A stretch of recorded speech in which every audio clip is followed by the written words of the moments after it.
Salut la meute, c'est Futé de la Dog Team. Aujourd'hui, c'est 4 conseils pour une balade éducative et c'est Tamara, mon humaine et collègue, qui vous explique tout ça. Bonne vidéo et n'oubliez pas, likez-la, ça lui fera plaisir. Donc bonjour la meute, aujourd'hui je voulais partager avec vous un épisode de la vie quotidienne que j'ai avec Futé et Lovely, une balade en forêt. C'est parti.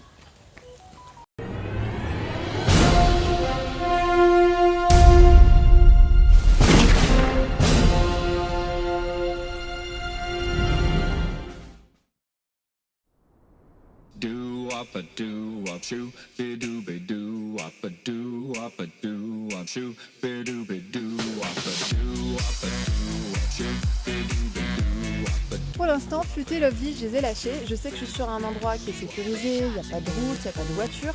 Et surtout, les premières minutes de balade pour moi, c'est pour eux. Je les lâche, ils peuvent trottiner, ils peuvent aller sniffer les arbres. Je suis pas en train de leur demander de travailler, je suis juste en train de les laisser se détendre, telle une bonne vie de chien.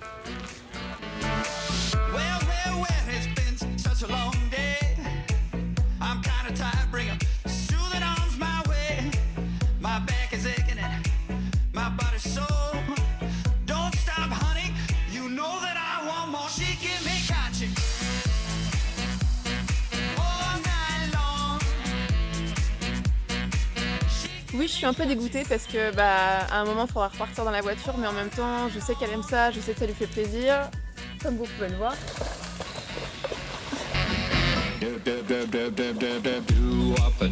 Maintenant, quand vous faites des balades comme ça en forêt et que votre chien a tendance à aller dans les broussailles, dans les eaux marécageuses, je regarde mes chiens en même temps quand même.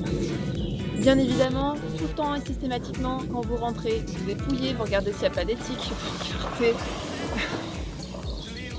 Vous voulez passer au jet d'eau aussi, très important pour récupérer un chien propre et qui sent bon. Mais en tout cas, vous devez toujours avoir ce petit protocole quand vous rentrez de vérifier le poitrail, derrière les oreilles, entre les pattes, surtout pour les tiques en cette saison de printemps-été où elles règnent dans les forêts.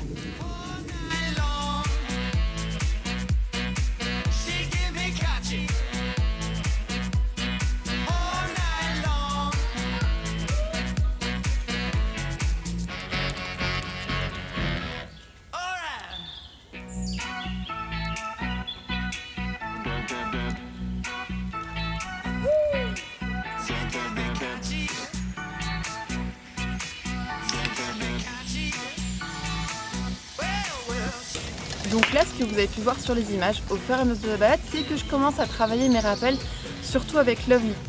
De par sa race, elle est moins prédisposée que Futé à être, je mets des gros guillemets, obéissante. Elle a plus ce côté sauvage, indépendant qui la pousse à explorer son environnement. Donc tout ce que je lui demande, c'est que quand je tends le poing vers le bas du côté de ma cuisse, que Lovely revienne pour le toucher avec sa truffe et je la laisse repartir. Petit détail, vous pourrez voir que avec Lovely, je récompense avec une friandise quasiment systématiquement le rappel. Pourquoi ? Parce que c'est un chien loup de Sarlos. Je considère que j'ai la chance de pouvoir la lâcher en balade et qu'elle revienne vers moi. Et comme je sais qu'elle n'est pas prédisposée pour ça, que ça ne fait pas du tout partie de sa génétique et des caractéristiques de sa race, c'est quelque chose que je préfère volontairement entretenir. Parce que pour moi, le rappel, c'est juste l'ordre primordial quand on a un chien. Peut-être que si j'avais eu un autre type de chien, une autre personnalité, une autre race, j'aurais pas pris cette précaution. Je considère en fait qu'il n'y a pas une seule recette, une seule vérité vraie et qu'il faut s'adapter en fonction du chien qu'on a en face de soi. C'est un choix personnel. Ça ne veut pas pour autant dire que quand vous n'aurez pas de friandise, votre chien ne reviendra pas parce que si vous faites bien attention, j'ai toujours ma gestuelle de je mets le poing à côté de moi. Donc en fin de compte, de loin, le chien ne sait jamais si j'ai une friandise dans mon poing ou pas, mais par contre ce signe, il le connaît par cœur. Il sait qu'il faut qu'il vienne toujours poser sa truffe sur mon poing. Une autre règle importante que j'applique à chaque fois que je me balade avec mes chiens, c'est que je ne les suis pas. C'est-à-dire que s'ils ont tendance à partir sur le chemin de droite, moi systématiquement, je vais plutôt aller à gauche. S'ils ont tendance à vouloir tout le temps aller tout droit, il est possible que je fasse demi-tour. Pourquoi ? Parce que je veux que mes chiens comprennent bien que c'est à eux de toujours avoir un œil sur moi et de me rejoindre.